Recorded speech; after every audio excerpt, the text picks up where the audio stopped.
अस्सलाम वालेकुम रहमतुल्लाहि व बरकातुहू। मेरे प्यारी बहनों और भाइयों, अल्लाह आप सबको ईमान की रोशनी अता फरमाए।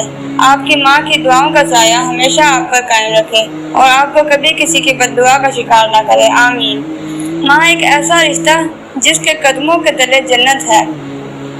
माँ वो हस्ती है जो हमारी नींदों के बदले जागती है, लेकिन अगर उसी माँ का दिल दुख जाए तो रब भी नाराज हो जाता है। आज मैं आपको एक ऐसा सच्चा वाक़या सुनाने जा रही हूँ जो एक माँ की बद्दुआ से उसके बेटे की इबरतनाक मौत पर ख़त्म हुआ। दिल थाम कर सुनिएगा, ये सिर्फ एक कहानी नहीं बल्कि एक सबक है हम सब के लिए। ये वाक़या लाहौर के एक मारूफ इलाके का है। एक खातून थी, बेवा थी, जिन्होंने बड़ी मेहनत से अपने एक ही बेटे को पाला। माँ सिलाई करती, कपड़े धोती, बर्तन साफ करती ताकि बेटे को तालीम दे सके, इसे किसी चीज़ की कमी ना हो। बेटा जवान हुआ, तालीम मुकम्मल की, नौकरी मिली, फिर दौलत आती गई और बदतमीजी भी। माँ बूढ़ी होने लगी मगर बेटा अब घर में चीखने लगा, माँ के खाने को बुरा कहने लगा, कपड़े गंदे कहने लगा। माँ ने हर बार बर्दाश्त किया, हर बार कहा मेरा बच्चा है, कभी तो सुधर जाएगा। फिर एक दिन माँ ने सिर्फ इतना कहा, बेटा मैंने तुझे नवाला छोड़कर खिलाया, तुमने मुझे जूते के नीचे रौंद दिया, जा जैसे तू मुझे छोड़ रहा है, अल्लाह तुझे भी इस दुनिया से ऐसे ही बेयारो मददगार उठाए। बेटे ने हंसी में उड़ा दिया और दोस्तों, माँ की ये बद्दुआ अल्लाह के दरबार में कबूल हो गई। कुछ ही महीने बाद एक दिन वो नौजवान दोस्तों के साथ शुमाली इलाकों की तरफ निकला। रास्ते में गाड़ी का एक्सीडेंट हुआ, सब बच गए मगर ये लड़का पहाड़ से नीचे जा गिरा। 2 दिन तक बर्फ में लाश पड़ी रही।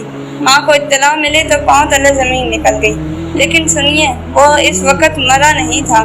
जब वो खाई में गिरा, जिस्म जगह जगह से कट गया, खून बह रहा था, हाथ टूट चुका था, टांगें दब गई थी, लेकिन उसका दम नहीं निकला था। वो 2 दिन तक बर्फ में तड़पता रहा, चीखता रहा और माँ को पुकारता रहा, अम्मी अम्मी मुझे माफ़ कर दो, अम्मी मुझे बहुत सर्दी लग रही है, मुझे निकालो यहाँ से। लेकिन वहाँ सुनने वाला कोई ना था और वो तड़पता रहा, चीखता रहा, बिलखता रहा, मगर ना कोई जवाब आया, ना मदद। फिर एक लम्हा आया, उसकी आवाज़ बंद हो गई और रूह निकल गई। जब लाश निकाली गई तो उसके नाखून जमीन में धंसे हुए थे। ऐसे लगा जैसे मरने से पहले वो मौत से भागने की कोशिश कर रहा था। इसका चेहरा सूजा हुआ, आंखें खुली हुई जैसे अभी भी माँ को पुकार रही हूँ। माँ ने लाश देखी तो बस बैठ गई और हिचकियों के साथ कहा, मैंने बद्दुआ नहीं दी थी, बस दिल दुखा था। रसूलुल्लाह सल्लल्लाहु अलैहि वसल्लम ने फरमाया, बाप की दुआ औलाद के लिए और माँ की दुआ औलाद के खिलाफ आसमानों को चीर कर अल्लाह ताला के अर्श तक पहुँचती है। हज़रत मूसा अलैहिस्सलाम के दौर का वाक़या है। एक नौजवान को ज़मीन इस तरह निगल गई कि सिर्फ एक हाथ बाहर रह गया। लोगों ने पूछा तो अल्लाह ने फरमाया, इसने माँ को तकलीफ दी थी। कुरान में फरमाया है, वो और वालिदैन के साथ अच्छा सलूक करो और उनके सामने उफ तक ना कहो।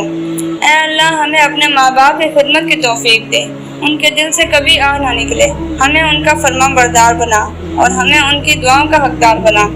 या अल्लाह, जो इस वीडियो को सुन रहा है, देख रहा है, उसके वालिदैन की ज़िंदगी सलामत रख और जिनके वालिदैन इस दुनिया से चले गए हैं उनकी कब्रों को जन्नत का बाग बना दे, आमीन या रब्बल आलमीन। प्यारे भाइयों और बहनों, अगर आपको ये वाक़या दिल को छू गया हो तो कमेंट में या अल्लाह हमें अपने वालिदैन का फरमाबरदार बना ज़रूर लिखें। चैनल को ज़रूर सब्सक्राइब करें, इस वीडियो को ज़रूर आगे शेयर करें ताकि कोई और बेटा या बेटी ये गलती ना करे।